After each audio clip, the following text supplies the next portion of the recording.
मोदी ने भी बोला कि अभी आतंकवाद की बात कर रहे हैं, जिन्ना की बात कर रहे हैं, ये मुद्दों की बात नहीं कर पाते, इसलिए घबराती है भारतीय जनता पार्टी। आतंकवाद भी एक मुद्दा है, राष्ट्रीय सुरक्षा से जुड़ा हुआ फालतू की मुद्दा चीज है। वो कहते, उन्होंने बोला विकास की सार्थकता बगैर सुरक्षा के हो ही नहीं सकती।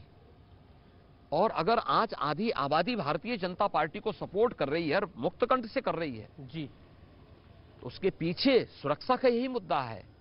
उसे विश्वास है प्रधानमंत्री मोदी जी के नेतृत्व पर और भारतीय जनता पार्टी की प्रदेश सरकार पर। एक सवाल जो कि बड़ा महत्वपूर्ण है इस समय, क्योंकि हम छठे चरण में बैठे हुए हैं, विपक्ष का पूरा विपक्ष इंतजार कर रहा है। हालांकि ओवैसी ने तो कहा था जब मोदी हिमालय चले जाएंगे, प्रधानमंत्री मोदी हिमालय चले जाएंगे और योगी मठ पे चले जाएंगे तो तुम्हें कौन बचाने आएगा, लेकिन पूरा का पूरा विपक्ष कह रहा है कि योगी मठ में चले जाएंगे, वो आपके मठ में वापस जाने का इंतजार कर रहे हैं। देखिए, मैं तो मठ में वैसे भी रहता हूं, लखनऊ की सत्ता का संचालन भी मठ के माध्यम से मठ की तरह ही करता हूं, जिसमें पारदर्शिता हो, प्रतिबद्धता हो, ईमानदारी हो और लोक कल्याण का अंतःकरण से एक भाव भी हो।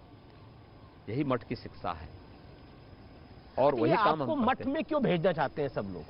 देखिए, अपनी हार को ये स्वीकार कर चुके हैं, उनकी हार को, उनकी हताशा को ये प्रदर्शित करता है। अखिलेश तो कहते हैं मैंने टिकट भी खरीद लिया है योगी जी के लिए, इसलिए कह रहे ना, विदेश भागने का टिकट अपना बुक करा लिया। उन्होंने बोला कि मैंने योगी जी के लिए खरीद लिया मठ। मुझे टिकट करे, मैं तो गोरखपुर में आता जाता रहता जी, क्योंकि योगी जी आपने बड़े सारे मिथक तोड़े पिछले 5 साल के अंदर।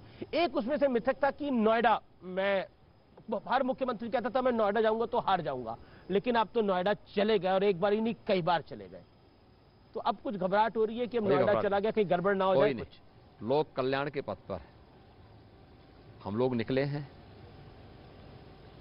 हमने जीवन का एक ही संकल्प बनाया है जो कभी रंतिदेव ने तय किया था, और वह संकल्प है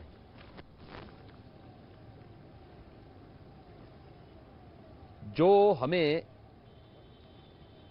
लोक कल्याण के मार्ग पर सदैव प्रेरित करता है।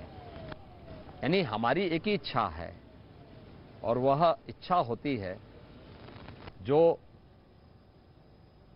प्रदेश के 25 करोड़ जनता के जीवन में व्यापक परिवर्तन करने का और उनके जीवन में खुशहाली लाने का। एक बताइए, जब आप नोएडा जा रहे थे और एक मिथक था, मतलब 21वीं सदी में एक मिथक था कि अगर नोएडा जाएंगे तो दोबारा मुख्यमंत्री हम नहीं बन पाएंगे, तो आप जा रहे थे तो कुछ ख्याल आया मन के अंदर? कोई ख्याल नहीं आया। हम तो मैंने कहा ना, एक ही संकल्प लेके बढ़े हैं। काम ये दुख तप्तानाम प्राणी नामार्थ नाशनम। एक ही कामना है कि लोक कल्याण का पथ अगर चुना है तो प्राणी मात्र के कल्याण के लिए कार्य करेंगे, और प्राणी मात्र का कल्याण का मार्ग मनुष्य के कल्याण के माध्यम से होता है, जिसमें सज्जनों का संरक्षण और दुष्टों का और दुष्ट प्रवृत्ति के लोगों को कानून के दायरे में लाकर के सजा दिलाना, लोक कल्याणकारी योजनाओं के माध्यम से हर व्यक्ति को बिना भेदभाव के शासन की योजना के साथ जोड़ना, इंफ्रास्ट्रक्चर डेवलपमेंट के माध्यम से नौजवानों के लिए और समाज के विभिन्न तबके के लिए जीवन के अवसर आगे बढ़ाने का उपाय करना, और भारतीय जनता पार्टी की डबल इंजन सरकार यही सब कर रही है। एक सवाल कि मुस्लिम वोटों का हर बार बंटवारा होता था, लेकिन ऐसा माना जा रहा है, पॉलिटिकल पंडित मान रहे हैं कि इस बार इंटैक्ट है मुस्लिम वोट और वो एक तरफा जा रहा है, तो क्या आपको लगता है कि इसका खामियाजा आपको उठाना पड़ेगा? 2019 में कहां गया था?